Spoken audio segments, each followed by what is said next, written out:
দেখলাম হঠাৎ করে এখন আবার হিজবুত তাহরিরও খুব দেখা যাচ্ছে, মানে এই আন্দোলনের পরপর তাদেরকে দেখা গেছে তারা নিষেধাজ্ঞা তোলারও আবেদন করেছিল, যদিও সেটি আমলে নেওয়া হয় নাই।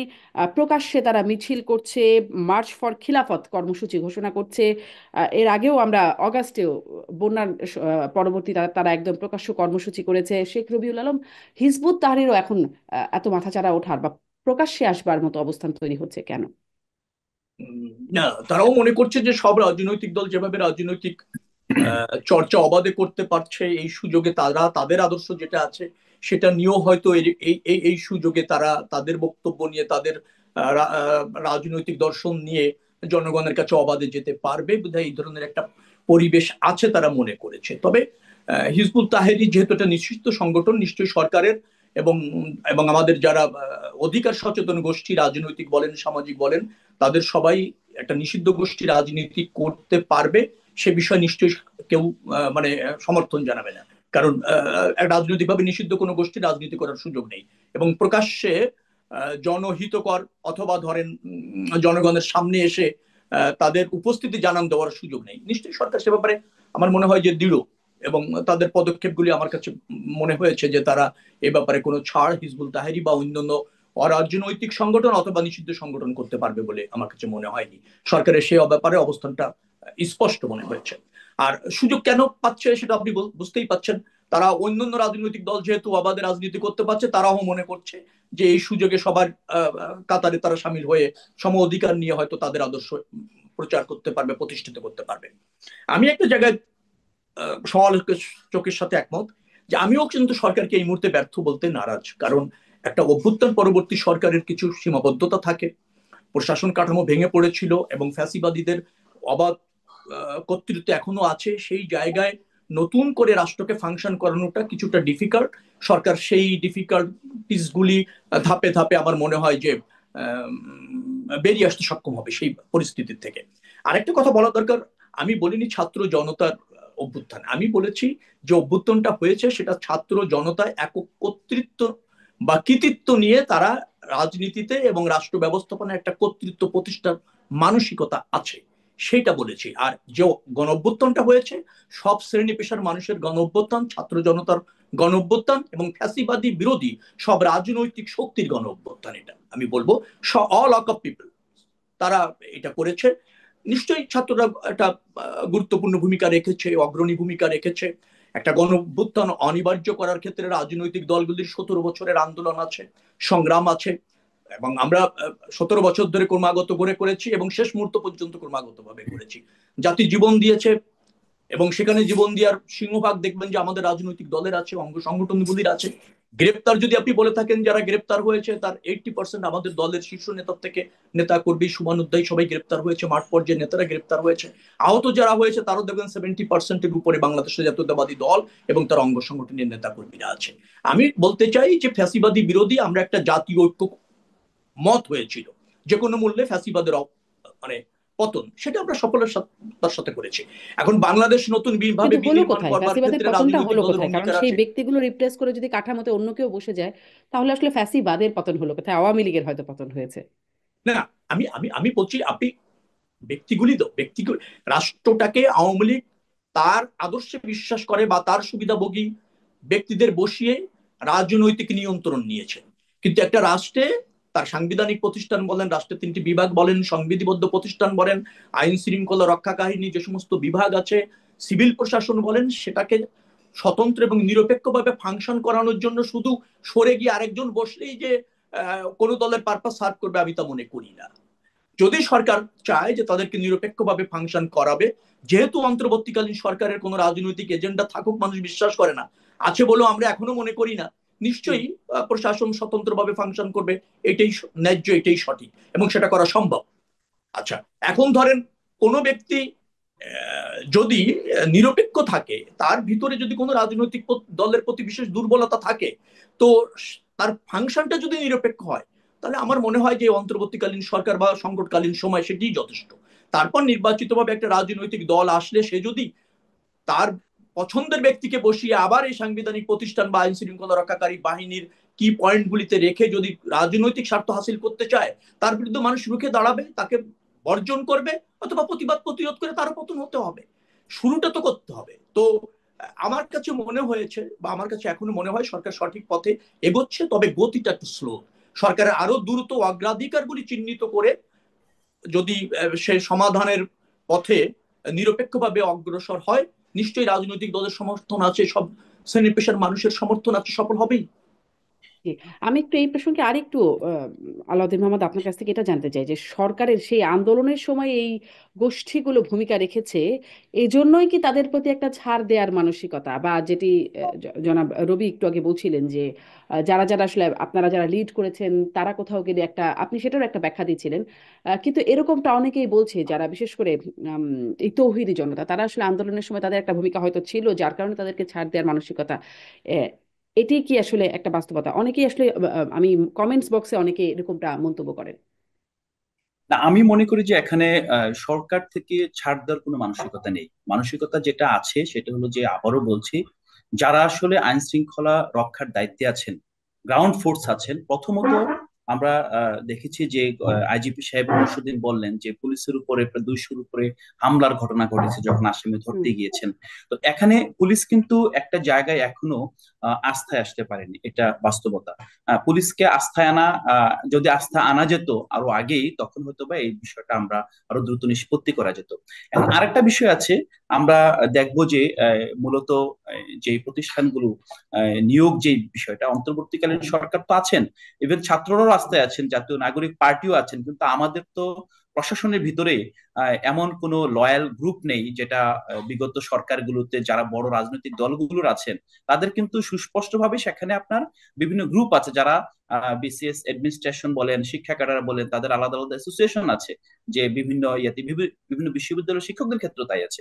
কিন্তু এখন অন্তর্বর্তীকালীন সরকারের যেই যাদেরকে মনে করা হচ্ছে যে যারা, মানে যেহেতু লিয়াজু কমিটি সরকার গঠন করেছে, হ্যাঁ, যে লিয়াজু কমিটির প্রধান ছিলেন মাহফুজ আলম।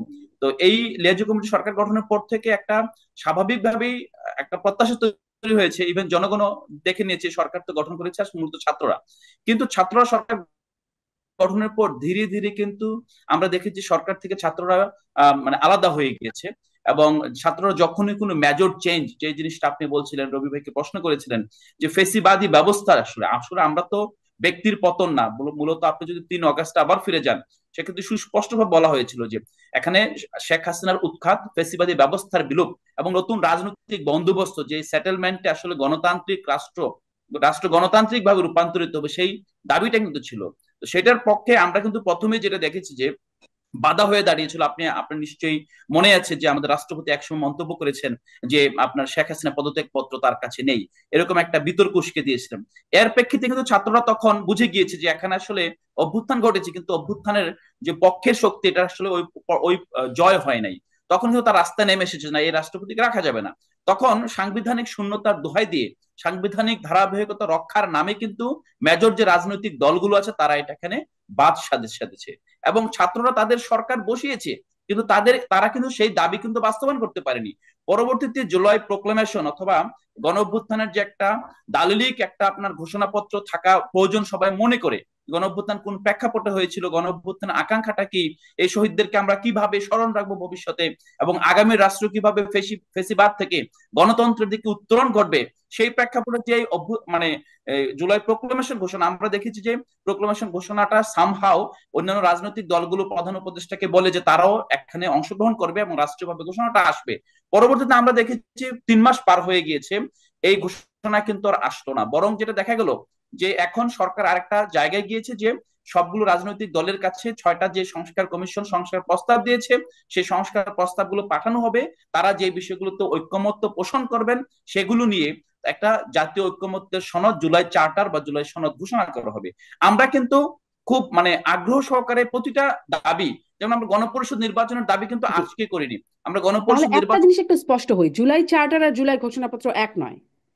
ডেফিনেটলি এক নয়, কিন্তু জুলাই চার্টারটা যদি হয়, তারপরে আমরা বলবো। দেখেন, একটা বিষয় আমরা খুব স্পষ্টভাবে বলতে চাই, আমরা বারবার আমাদেরকে প্রশ্ন করে আপনারা তো দাবি করেন কিন্তু দাবি তো বাস্তবায়ন হয় না, সরে আসতে হচ্ছে।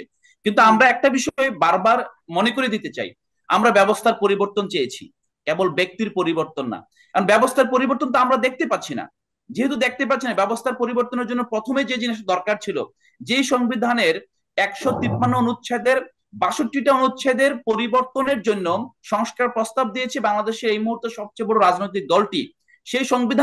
সেই দলটিও কিন্তু এই সংবিধান কিভাবে পরিবর্তন হবে সেই জায়গায় একমত হতে পারছেন না। এবং আজকে আমরা দেখেছি যে সালাউদ্দিন সাহেব একটা ইফতার পার্টিতে বলছেন যে এটা আসলে যে এই মানে একেবারে খুব ডিসাইসিভলি গণপরিষদের ধারণা কিংবা নতুন সংবিধানের ধারণা, ইভেন সংবিধানের যে মৌলিক সংস্কারের ধারণা, এগুলোকে ডিসাইসিভলি উনি নেগলেক্ট অথবা নাল করে দিচ্ছেন, যে এগুলো কোনোভাবেই হতে পারে না। কিন্তু আপনি একজন আইনের শিক্ষার্থী হিসেবে আপনি চিন্তা করুন যে এই সংবিধান এখন যে আপনার ঐক্যমত তৈরি হবে, জুলাই সনদ হবে সবগুলো রাজনৈতিক দল ঐক্যমতের ভিত্তিতে, এটা কি কোনো সংসদে এই সংবিধানের মৌলিক সংস্কার সম্ভব? আমরা বলছি এটা কোনোভাবে সংসদে, কোনো দলীয় সংসদ অথবা সরকার যেই সংসদে আপনার সরকার গঠিত হবে সেই সংসদে কখনোই সংবিধান রেটিফাই হতে পারে না। তো এখন আমরা যেই প্রস্তাবটা দিয়েছিলাম যে একই সাথে গণপরিষদ নির্বাচন এবং সংসদ নির্বাচন হতে পারে, যেটা 1970 হয়েছিল এবং পৃথিবীর অনেক দেশে হয়েছিল, যেহেতু আমাদের নির্বাচন ব্যবস্থার জটিলতা এবং নির্বাচনকে যাতে প্রলম্বিত না করা হয়। এখন আমরা প্রতিটা জায়গায় আমাদের দাবি একটাই যে আমরা ফেসিবাদী না, একটু ব্যবস্থাটা স্পষ্ট বিলোপ হই জনাব আলাউদ্দিন, কেন সংসদে সংবিধান মানে সংশোধন সম্ভব না? মানে সংসদে সংসদে কেন সম্ভব না? একটা বিষয় দেখেন, সংসদে সংবিধান সংবিধান সংশোধন সম্ভব, এটা কোনো মৌলিক পরিবর্তন সম্ভব না। কেন? এখন আমরা যেই, কারণ সংসদটা তো একটা মানে সংসদের যে ম্যান্ডেট, এটা সংবিধান সংশোধনের ম্যান্ডেট সংসদের না, সংবিধান অনুযায়ী রাষ্ট্র পরিচালনার ম্যান্ডেট আছে সংসদের। আর আর আপনি সংসদ তো দেখেন চাইলে তাদের মেজরিটি থাকলে তারা তো নো, সংবিধান সংশোধন করতেই এইটাই পারে। আমরা এটাই বলছি যে এই যে 2/3 মেজরিটি, এই 2/3 মেজরিটির জুড়ে 14 সালের আমরা দেখেছি যে নির্বাচন তত্ত্বাবধায়ক সরকার বাদ দেওয়া হলো। এখন যদি নতুন কোন সরকার আসে 2/3 মেজরিটি নিয়ে আসার পর, তারা কিন্তু তাদের মতো সংবিধান করবেন। কারণ এই সংবিধানে আপনি যদি বলেন যে 20 বছর পরে আওয়ামী লীগ এসে বললো যে তোমরা যে সংবিধান পরিবর্তন করেছো তখন তো আমরা ছিলাম না, এখন আপনি সেটাকে আপনি কিভাবে সেই প্রশ্ন মোকাবেলা করবেন? কিংবা যে কোনো বিদ্যমান গোষ্ঠী, বিক্ষুব্ধ গোষ্ঠী যদি এসে দাবি করেন, এখন আমরা যদি গণপরিষদ নির্বাচন দেখি, গণপরিষদ নির্বাচন কিন্তু এখানে কোনো দলীয় নির্বাচন না। এই নির্বাচনে গণপরিষদে যে কেউ অংশগ্রহণ করতে পারবে এবং যে মানে কোনো তাহলে কি আপনার, তাহলে কি সংবিধানটা মানে সংশোধন অযোগ্য করে দিবেন সামনে আপনারা? না না, আমরা তো অযোগ্য করার কিছু নাই। দেখেন গণপরিষদ নির্বাচন যদি এখনো হয়, এখন আমরা জানি যে বিএনপি সংখ্যাগরিষ্ঠতা পাবে, বিএনপি সংখ্যাগরিষ্ঠতা পেয়ে গণপরিষদে এসে বলুক তারা আগের সংবিধান বহাল রাখতে চায়। আমরা যেই প্রসেসটা আসলে 72-এ যে ভুলটা করা হয়েছে, যেই ভুলটার কারণে 53 বছর ধরে এই সংবিধান প্রশ্নবিদ্ধ হয়েছে বারবার, এই সংবিধানের যে লেজিটিমেসি প্রশ্নবিদ্ধ হয়েছে, আমরা যেহেতু একটা গণ অভ্যুত্থান সংঘটিত হয়েছে এবং বাংলাদেশের ইতিহাসে সবচেয়ে বড় এবং সবচেয়ে রক্তক্ষয়ী গণ অভ্যুত্থান, সেই প্রেক্ষাপটে এসে যদি আমরা 53 বছর আগের যেই ভুলের ধারাবাহিকতা, এটা যদি আমরা পরিবর্তন না করতে পারি, একটা যদি ফ্রেশ স্টার্ট না দিতে পারি, তাহলে এই গণঅভ্যুত্থানের আকাঙ্ক্ষা তো ভুলুণ্ঠিত হবে।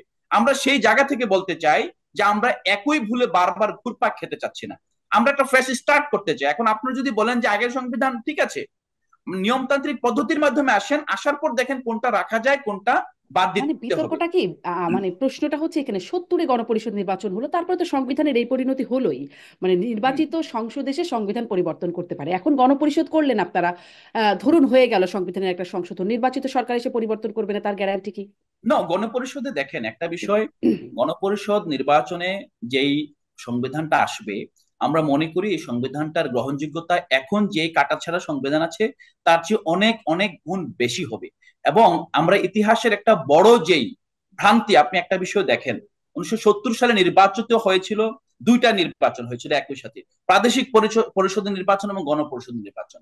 আমরা, আপনি যদি দেখেন যে 401 জন যে সদস্য, এর মধ্যে অনেকজন কিন্তু যুদ্ধের মধ্যে মারা মারা গিয়েছেন। এবং পরবর্তীতে যেটা করা হলো যে 72-এ এসে আপনার যে ঠিক আছে কারা কারা জীবিত আছেন এদেরকে সবাইকে, মানে প্রাদেশিক পরিষদে যারা নির্বাচিত হয়েছেন তাদেরকে এবং গণপরিষদ সবাইকে একসাথে করে বলো যে তোমরা এখন গণপরিষদ অধ্যাদেশদের সংবিধান রচনা করুন। আপনি যদি যে কোনো ভাবে যদি ইতিহাসের প্রতি সুবিচার করতে চান, এই প্রসেসটাই কিন্তু বাংলাদেশের গঠনের পর আমরা এটাকে বলি প্রথম সাংবিধানিক প্রতিবিপ্লব। কারণ যুদ্ধটা তো আওয়ামী লীগ একা করে নাই, যুদ্ধতে এখানে বিভিন্ন গোষ্ঠী অংশগ্রহণ করেছে, বামপন্থী অংশগ্রহণ করেছে, এখানে সাধারণ মানুষ অংশগ্রহণ করেছে। 72 সংবিধানে তাদের হিস্সা কোথায়? যে 10 এপ্রিল স্বাধীনতার ঘোষণাপত্রের মাধ্যমে বাংলাদেশের জনগণকে যেই আশা দেখিয়ে যুদ্ধে নামানো হলো যে সাম্য, মানবিক মর্যাদা, ইনসাফের একটা রাষ্ট্র হবে, যেটা আমরা পাকিস্তান রাষ্ট্রে পাচ্ছি না, যে বৈষম্য, সেই দুই, অর্থনৈতিক যে বৈষম্য, সে বৈষম্য দূর হবে নতুন রাষ্ট্রে। জি আমরা তো জি 72 সংবিধানে সেই জিনিসটাকে সংবিধানে আমরা মানে কোনোভাবে অঙ্গীভূত করতে পারলাম না। তখন এই ভুলটা তো রয়ে গিয়েছে এখনো। মানে আমরা যদি একইভাবে 72 ধরে আগাই, এবং আর একটা সবচেয়ে বড় বিষয় দেখেন, আমরা গণঅভ্যুত্থানের, আপনি পক্ষে হন বিপক্ষ হন, যে কোনো শক্তি, এই গণঅভ্যুত্থানের যে সরকারি সরকার তো আসলে সাংবিধানিক যেই আপনার নিয়মতান্ত্রিক এই কোন ধারা মেনে সরকার ভোটে নাই। এই সরকারটা অ্যাকচুয়ালি ধরেন এটা একটা বিশেষ ডক্ট্রিন অফ নেসেসিটির সরকার। এই হুম সরকার নিজের ধারা, নিজের লেজিটিমেসি, এবং এই সরকার ভবিষ্যতে কিভাবে তার লেজিটিমেট গ্রাউন্ড তৈরি করবে, সেটার জন্য কিন্তু আপনার সংবিধানকে নতুন ভাবে গণপরিষদের মাধ্যমে আপনার নতুন জি। ভাবে পাশ আমি করতে হবে। একদম এক লাইনে উত্তর চাই। আমি একটু জনাব রবিউল আলম রবির কাছ থেকে এই প্রসঙ্গটা জানতে চাইবো। আমি অনেকক্ষণ থেকে অপেক্ষা করছি, কিন্তু এক লাইনে আপনার কাছ থেকে এটা জানতে চাই যে যেমন আপনারা রাষ্ট্রপতির অপসারণের বিষয়টা যেটা আপনি বলছেন দাবি করছেন কিন্তু দাবি তো আদায় করতে পারছেন না, সেটি যেমন পারেন নাই, যেমন আপনারা জুলাই ঘোষণাপত্রটা আনতে পারেন নাই, তেমনি যদি গণপরিষদ নির্বাচনের বিষয়ে একমত না হয় রাজনৈতিক দলগুলো এবং না পারে, তখন আপনারা আসলে কি করবেন? না, আমরা আমাদের মেজরিটির জন্য অপেক্ষা করব। আমরা যদি এমন হয় যে দেখুন একটা বিষয়, আমরা যে বারবার পিছু হটছি, আমাদের কিন্তু শক্তিমত্তা ছিল যে আমরা এটাকে ধরে রাস্তা দখল করে রাখা, সরকারকে হুম ডিস্টেবিলাইজ করা। কিন্তু এই গণঅভ্যুত্থানের সরকার তো সবার সরকার। এই সরকারের যদি আপনার দুর্বল হয়, এই সরকারের দুর্বলতার আপনার যে সাফারিংস, এটা বিএনপির হবে, জামাত ইসলামের হবে, ইভেন আওয়ামী লীগেরও হবে। এখন আমরা যারা আছি সবারই হবে। আমরা সবসময় চেয়েছি যেই ঘটনা ঘটে গিয়েছে, পাস্ট ইজ হুম পাস্ট, আমরা এখানে হত্যাকাণ্ডের বিচার হবে, এখানে প্রতিষ্ঠানগুলো ধসে পড়েছে এগুলোকে পুনর্গঠন করা হবে, এখান থেকে অর্থ লুট হয়েছে, পাচার হয়েছে, সেগুলো ফিরিয়ে আনা হবে। কিন্তু আমরা ভবিষ্যতে যেই সরকারটা গঠিত হয়েছে এটা যাতে বাংলাদেশকে একটা আলোর দিশা দিতে পারে, সেই প্রেক্ষাপটে আমরা তার যেটা মানে আপনারা যদি একমত না হন অন্য দলগুলো, আপনারা মেজরিটির জন্য অপেক্ষা করবেন?